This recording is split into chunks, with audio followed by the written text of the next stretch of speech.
Light, उसका part 1 है ये वीडियो, अभी 2 पार्ट्स और आएंगे। तो लाइट क्या है सबसे पहले तो, what is light? Light is a form of energy which enables us to see things around us। कोई भी थिंग, कोई भी ऑब्जेक्ट मेरे पास है, ये बोर्ड है या दीवार है या कुछ भी है मेरे चारों तरफ, वो मैं इसी की वजह से देख पा रहा हूँ, मैं लाइट की वजह से ही देख पा रहा हूँ। लाइट उस पे पड़ती है, फिर वो ऑब्जेक्ट उसको रिफ्लेक्ट करके मेरी आंखों में भेजता है और मेरी आंखों में रेटिना में उसकी इमेज बनती है। तो इसी की वजह से, लाइट की वजह से ही मैं अपने चारों तरफ कोई भी चीज, कोई भी ऑब्जेक्ट को देख पा रहा हूँ। फिर लाइट का नेचर क्या होता है? तो लाइट का नेचर जो बताया गया है, जो साइंटिस्ट ने कैलकुलेट करके पूरा स्टडी करके उसको बताया गया है कि लाइट जो होती है वो ड्यूअल नेचर की होती है। ड्यूअल मतलब दो नेचर शो करती है। कुछ साइंटिस्ट पहले ये मानते थे कि लाइट जो होती है वो इलेक्ट्रोमैग्नेटिक वेव्स की बनी होती है जो बहुत हाई स्पीड से ट्रैवल करते हैं। और कुछ साइंटिस्ट ये मानते थे कि लाइट कुछ पार्टिकल से बनी होती है, उन पार्टिकल्स का नाम होता है फोटोन। फोटोन। तो उन दोनों साइंटिस्ट में काफी बहस हुई। कुछ ने बताया कि जो फेनोमेना होते हैं कुछ फिजिक्स के, जैसे कि रिफ्लेक्शन ऑफ रिफ्रैक्शन, रिफ्रैक्शन और रिफ्लेक्शन, जो हम आगे पढ़ेंगे आगे की वीडियो में। तो कुछ साइंटिस्ट ने बताया कि वो केवल इसी वजह से पॉसिबल था कि लाइट जो होती है वो वेव्स से बनी होती है, इसी से वो एक्सप्लेन किया जा सकता था वो फेनोमेना। तो दूसरी साइड वाले साइंटिस्ट ये मानते थे कि जो अलग फिनोमेना होते हैं कुछ, जैसे कि पोलराइजेशन हो गया, इंटरफेरेंस हो गया, ये नाम बहुत ही कॉम्प्लेक्स है, आपने सुना भी नहीं होगा, इसके बारे में कोई स्टडी करने की जरूरत नहीं है, कुछ नहीं है, ये 11th में आप लोग पढ़ेंगे, अभी इसका कोई काम नहीं है। बस याद रखना है कि ये कुछ फिनोमेना केवल तभी प्रूव हो सकते थे जब लाइट पार्टिकल्स की बनी होती थी। तो दोनों में बहुत आर्ग्यूमेंट्स हुए, दोनों ने अपने अपने फैक्ट्स रखे, उससे इस कंक्लूजन पे आए, जो साइंटिस्ट पिछले 100 सालों में जो भी स्टडी हुई इससे इस कंक्लूजन पे आए कि लाइट दोनों नेचर शो करती है, कोई एक नेचर नहीं, वो दोनों नेचर शो करती है, वो वेव्स का भी नेचर शो करती है और पार्टिकल्स का भी नेचर शो करती है, इसीलिए उसको डुअल नेचर कहा जाता है। और speed of electromagnetic wave, speed क्या होती है ये एक बार मेंशन किया गया है, इसको याद कर लीजिए, आपको ये आगे काम आएगा। Speed of light in vacuum क्या होती है? 3 × 10⁸ मीटर पर सेकेंड। और एक इंपॉर्टेंट चीज लाइट के रिगार्डिंग ये है कि लाइट को जो प्रोपगेशन, लाइट को अपने ट्रैवल के लिए किसी भी मीडियम की जरूरत नहीं होती। जैसे कि मीडियम क्या होता है, जैसे एयर, वाटर, एयर लिक्विड और गैस, तो किसी भी उसको मीडियम की जरूरत नहीं होती, वो वैक्यूम में भी ट्रैवल कर सकती है, वो किसी भी मीडियम में ट्रैवल कर सकती है। कहते हैं कि एक ऑब्जेक्ट क्या होता है, व्हाट इज एन ऑब्जेक्ट, हम किस चीज को ऑब्जेक्ट रेफर कर सकते हैं? Anything which gives light either its own और by reflecting, मतलब उस पे जो पड़ती है उसको वो रिफ्लेक्ट करके, उसको जो उस पे जो भी लाइट पड़ती है वो उसको दूसरी तरफ भेजती है, मतलब या तो वो खुद ही दे रहा है या तो उस पे जो पड़ रही है उसकी रिफ्लेक्ट करके दे रहा है, उस चीज को हम ऑब्जेक्ट बोल सकते हैं। अब ऑब्जेक्ट दो काइंड के होते हैं, दो प्रकार के होते हैं, एक होता है लुमिनस ऑब्जेक्ट और एक होता है non luminous object. Luminous object मतलब which gives its own light, जैसे कि सन हो गया, स्टार्स हो गए, बल्ब हो गया, ट्यूबलाइट हो गई, वो अपनी लाइट देते हैं, वो किसी और के रिफ्लेक्ट करके नहीं देते, उनकी खुद की लाइट होती है जो हम पे अर्थ पे पड़ती है, सन और स्टार्स की। तो उसके एग्जांपल में लुमिनस ऑब्जेक्ट के एग्जांपल में सन हो गया, बल्ब हो गया, स्टार्स हो गए। और non luminous objects which reflect the light falling on it, जैसे कि हमारे आसपास कोई चेयर, टेबल, हम उसको देख रहे हैं, इसका मतलब लाइट तो उससे आ रही है, पर वो लाइट उसकी खुद की नहीं है, वो उस पे जो पड़ रही है, हमारे कमरे में जो बल्ब लगी है, पहले वो बल्ब से जो लाइट उस पे पड़ रही है वो उसको रिफ्लेक्ट करके हमारी आंखों में भेज रहा है, मतलब वो उसकी खुद की लाइट नहीं है। ऐसे ऑब्जेक्ट्स को हम कह सकते हैं नॉन लुमिनस ऑब्जेक्ट। उसके एग्जांपल चेयर, टेबल। तो हमारा नेक्स्ट टॉपिक है रिफ्लेक्शन। चैप्टर के पहले पार्ट के सबसे इंपॉर्टेंट टर्म की तरफ, सबसे इंपॉर्टेंट फिनोमेना की तरफ, जो है रिफ्लेक्शन। इसका ब्रीफ इंट्रो आपको 7th 8th क्लास में तो मिल ही गया होगा, डेफिनेशन सबको पता ही होगी होता क्या है शॉर्ट में, फिर भी मैं बता देता हूं सब कि the phenomena of sending back of light रे which fall on the surface of an object is called reflection। मतलब किसी भी ऑब्जेक्ट पे, किसी भी चीज पे कोई लाइट पड़ रही है, वो उसको अब्सॉर्ब नहीं कर रहा, वो उसको कहीं किसी और डायरेक्शन में भेज दे रहा है, इसी फेनोमेना को रिफ्लेक्शन कहते हैं। इसका एक बार मैं बना के दिखा देता हूँ। ये जैसे कि हो गया हमारा मिरर, सॉरी मेरी मतलब ड्राइंग इतनी अच्छी नहीं है पर समझ में आ जाएगा शायद।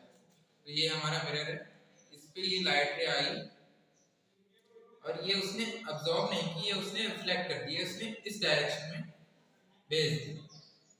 तो इसी फिनोमेना को हम कहते हैं रिफ्लेक्शन। अब हम देख लेते हैं रिफ्लेक्शन कौन करने वाले ऑब्जेक्ट, जो ऑब्जेक्ट रिफ्लेक्शन कर रहा है उसको हम रिफ्लेक्टर कह सकते हैं। गुड रिफ्लेक्टर्स होते हैं और एक बैड रिफ्लेक्टर्स होते हैं। गुड रिफ्लेक्टर्स वो होते हैं जिनके पॉलिश सरफेस होते हैं, शाइनी स्मूथ स्मूथ सरफेस होते हैं, वो कुछ भी ऑब्जर्व नहीं करते, वो सीधे रिफ्लेक्ट कर देते हैं, कुछ भी चीज कोई भी लाइट उन पे पड़ती है, उनको हम गुड रिफ्लेक्टर्स कह सकते हैं। गुड रिफ्लेक्टर्स के एग्जांपल हम डेली लाइफ में देखें तो हमारे घर की टाइल्स हो गई, मार्बल्स हो गया, मिरर हो गया, शीशा जिसमें आप अपने आप को देखते हो, ये सब गुड रिफ्लेक्टर्स के एग्जांपल हैं। और बैड रिफ्लेक्टर्स के एग्जांपल जैसे कि कारपेट हो गया, और फिर कारपेट हो गया, हमारे घर के पर्दे हो गए, ये सब हमारे बैड रिफ्लेक्टर्स के एग्जांपल हैं। तो हम रिफ्लेक्शन को और सिस्टमैटिक वे में समझ लेते हैं, डायग्राम के थ्रू उससे रिलेटेड हर एक पॉइंट को जान लेते हैं, हर एक टर्म को जान लेते हैं। तो ये है हमारा मिरर। सपोज एक लाइट इस डायरेक्शन में आ रही है और उसने मिरर को इस पॉइंट पे स्ट्राइक किया, तो इस पॉइंट को हम क्या कहते हैं? Point of incidence. और इस रे को हम क्या कहते हैं? इस रे को हम कहते हैं इंसिडेंट रे।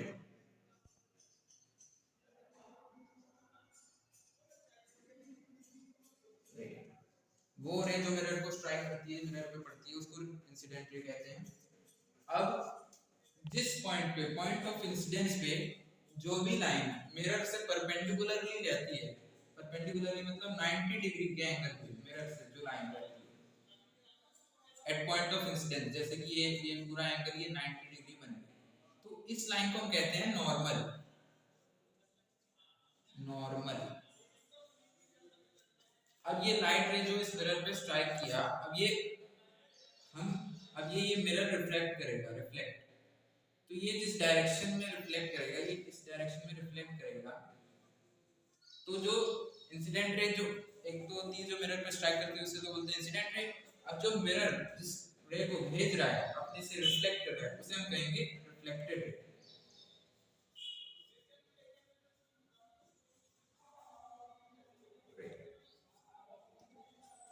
अब ये जो एंगल होता है, एंगल जो इंसिडेंट रे और नॉर्मल के बीच में बनता है, ये वाला एंगल, मैं थोड़ा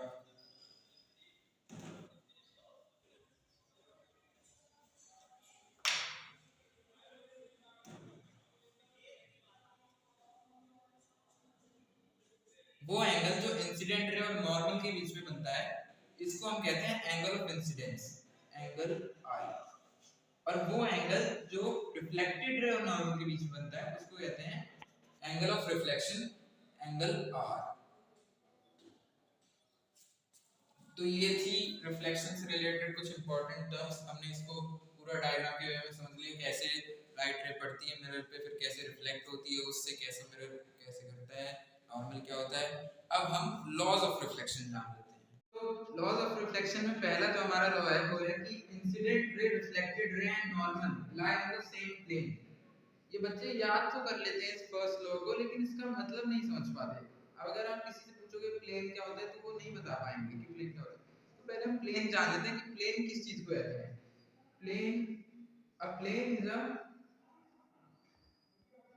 to dimensional surface, two dimensional surface.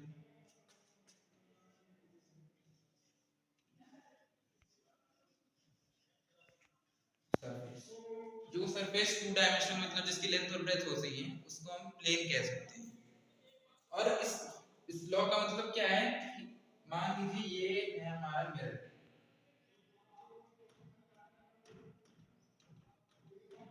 इस पे ये इंसिडेंट रे ऐसे आई और इस डायरेक्शन में रिफ्लेक्ट हो गई, और ये हमारा लॉ। तो इंसिडेंट रे आई और इस डायरेक्शन में रिफ्लेक्ट हो गई, तो ये इसमें प्लेन यहाँ पे ये नहीं है, ये मिरर यहाँ का प्लेन नहीं है, इसमें प्लेन है ये चीज हमारी प्लेन, इसको हम प्लेन कहते हैं। ये मतलब अगर ये हमारा प्लेन है तो इंसिडेंट रे अगर इस डायरेक्शन में आ रही है तो इसी डायरेक्शन इसी प्लेन के अंदर और नॉर्मल भी उसी प्लेन के अंदर होगा। ये नहीं कि इंसिडेंट रे अगर इस डायरेक्शन में आ रही है तो नॉर्मल या रिफ्लेक्टेड रे उस दूसरे किसी प्लेन में होगी, वो इसी पूरे प्लेन में होगी, इसी इस डायरेक्शन में आएगी, इस डायरेक्शन में जाएगी और इसी प्लेन के अंदर तीनों लाइनें हमारी रहेंगी। ये नहीं कि कोई रिफ्लेक्टेड रे हमारी दूसरे किसी पीछे भी प्लेन या किसी और प्लेन में है, वो इसी पूरे प्लेन में रहेगी। इस फर्स्ट लॉ का ये मतलब है।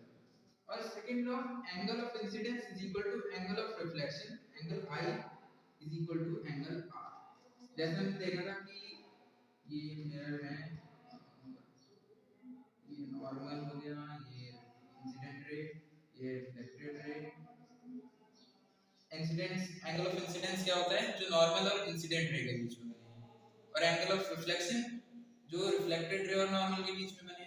तो ये दोनों एंगल हमेशा इक्वल होते हैं, इनकी जो वैल्यू होती है वो हमेशा इक्वल रहती है। अगर ये 30 डिग्री है तो ये भी 30 डिग्री ही होगा, अगर ये 60 है तो ये भी 60, ये 40 है तो वो भी 40। इन दोनों एंगल की वैल्यू हमेशा सेम होती है।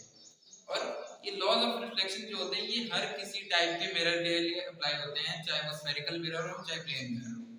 तो अब हमने ये पढ़ लिया लॉज ऑफ रिफ्लेक्शन। अब हम चलते हैं अपने नेक्स्ट टॉपिक की तरफ, जो है types of reflection, regular and irregular. Reflection में पहला टाइप है रेगुलर रिफ्लेक्शन। जब कोई light rays, bundle of light rays, पहले हम रे और बीम में फर्क क्या होता है ये देख लेते हैं। रे मतलब एक सिंगल लाइट और बीम मतलब एक पूरा बंडल, मतलब 3-4 लाइट रेज का कॉम्बिनेशन, इसको बीम बोलेंगे और इसको रे। तो जब when all the light rays, या फिर हम बीम भी कह सकते हैं, जब एक बीम एक मिरर को स्ट्राइक करती है, किसी सरफेस को स्ट्राइक करती है, सॉरी किसी सरफेस को स्ट्राइक करती है, जैसे ये हमारा हो गया सरफेस। अब एक बीम मतलब बंडल ऑफ लाइट रेज, एक सरफेस को स्ट्राइक किया इसने और वो रिफ्लेक्ट हुई, जिसमें कि रिफ्लेक्टेड रेज जो है वो एक ही डायरेक्शन में है। मतलब अगर ये इंसिडेंट रे है तो इसकी जो रिफ्लेक्टेड रे होगी वो ऐसे होगी, इसकी जो रिफ्लेक्टेड होगी वो भी इसी डायरेक्शन में होगी और इस वाले की भी इसी डायरेक्शन में होगी, और तीनों रिफ्लेक्टेड रे आपस में पैरेलल होंगी। ये देख सकते हैं आप लोग जैसे पैरेलल है, तो इसको हम रेगुलर रिफ्लेक्शन कह सकते हैं। When all the light rays are reflected in one direction, तीनों एक ही डायरेक्शन में और पैरेलल है एक दूसरे से। रेगुलर रिफ्लेक्शन ज्यादातर पॉलिश सरफेस पे होता है, शाइनी सरफेसेस पे होता है, जैसे कि मिरर हो गया, हमारा टाइल्स वगैरह हो गई। और ये क्यों होता है, रेगुलर क्यों होता है, क्योंकि इस सरफेस में जो पार्टिकल्स होते हैं जो इसको बनाते हैं वो सब इक्वली एक ही डिस्टेंस, आपस में उन सब का डिस्टेंस सेम होता है। अगर ये दो पार्टिकल मतलब सभी पार्टिकल्स का डिस्टेंस सेम ही होता है, तो इसीलिए सभी पार्टिकल्स का डिस्टेंस सेम होने की वजह से वो फिर रेज का भी डिस्टेंस सेम ही होता है, वो आपस में पैरेलल हो जाती हैं और एक डायरेक्शन में। और इरेगुलर रिफ्लेक्शन मतलब अगर एक ये मेरे पास सरफेस है और इस पे ये बीम आई, एक लाइट रेज की बीम आई, और when all the rays are reflected in different direction, मान लीजिए ये इस डायरेक्शन में रिफ्लेक्ट हो रही है, ये इस डायरेक्शन में रिफ्लेक्ट हो रही है, ये इस डायरेक्शन में रिफ्लेक्ट हो रही है, तो इसको हम कहेंगे इरेगुलर रिफ्लेक्शन, जिसमें सारे रिफ्लेक्टेड रेज अलग-अलग डायरेक्शन में। ये बच्चे अक्सर कंफ्यूज रहते हैं कि ये डिफ्यूज रिफ्लेक्शन या इरेगुलर रिफ्लेक्शन जो होता है, ये मतलब जहां तक कि लॉज ऑफ फिजिक्स या लॉज ऑफ रिफ्लेक्शन यहाँ पे फेल हो जाते हैं। यहाँ पे angle of incidence angle of reflection के इक्वल नहीं होता है, इसीलिए आपस में सारे रिफ्लेक्टेड रेज की डायरेक्शन अलग अलग होती है, पर ऐसा नहीं है। लॉज ऑफ रिफ्लेक्शन यहाँ पे भी लगते हैं। अगर मैं यहाँ पे नॉर्मल बनाऊं तो आप देख सकते हैं इसमें भी जो एंगल आई है वो एंगल आर के इक्वल होगा, इस वाले में भी एंगल आई एंगल आर के इक्वल होगा। मतलब लॉज ऑफ रिफ्लेक्शन के फेल होने की वजह से नहीं होता डिफ्यूज रिफ्लेक्शन, वो इसलिए होता है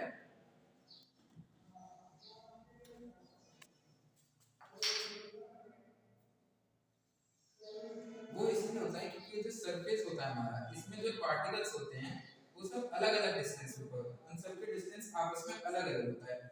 एक मान लीजिए इन दोनों पार्टिकल्स का डिस्टेंस ये है, तो इसके बगल में पार्टिकल होगा उसका इतना छोटा हो गया, फिर इसके बगल में, मतलब सभी का डिस्टेंस अलग अलग होता है, सभी पार्टिकल्स का एक दूसरे से डिस्टेंस अलग अलग होता है।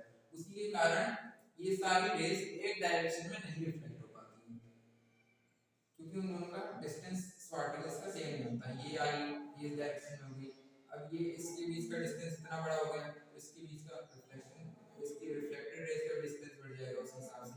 पार्टिकल्स का डिस्टेंस आपस में सेम नहीं होता, यही मेन कॉज है इररेगुलर रिफ्लेक्शन का।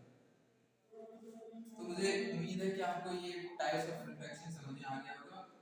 रेगुलर रिफ्लेक्शन मिरर्स में होता है, पॉलिश सरफेस होता है, इररेगुलर रिफ्लेक्शन रफ सरफेस होता है, जिसमें पार्टिकल्स के डिस्टेंस आपस में सेम नहीं होते, सब अलग अलग बिखरे हुए होते हैं, तो लाइट अलग अलग डायरेक्शन में पड़ती है, फिर वो अलग अलग रिफ्लेक्ट भी होती है, इसलिए वो पैरेलल नहीं होती और एक ही डायरेक्शन में नहीं होती। यही मेन कॉज है। लॉज ऑफ रिफ्लेक्शन कहीं फेल नहीं होते, वो यहाँ पे भी लग रहे हैं और इररेगुलर भी लग रहे हैं और रेगुलर भी लग रहे हैं। लाइक मैंने फर्स्ट पार्ट में अपनी लाइट में जो भी कुछ पढ़ा है, हर एक टॉपिक आप सभी को क्लियर होगा और हर एक कॉन्सेप्ट आपको समझ में आ गया होगा। तो इसी के साथ आज की वीडियो यहीं पे एंड होती है। अगर आपको वीडियो पसंद आई है तो please like share and subscribe कर दीजिएगा। इसका सेकंड पार्ट जो है हमारे लाइट का वो जल्दी आएगा, उसमें हम मिरर के बारे में एक्सप्लेन करेंगे। Thank you. प्लीज अगर पसंद आई वीडियो तो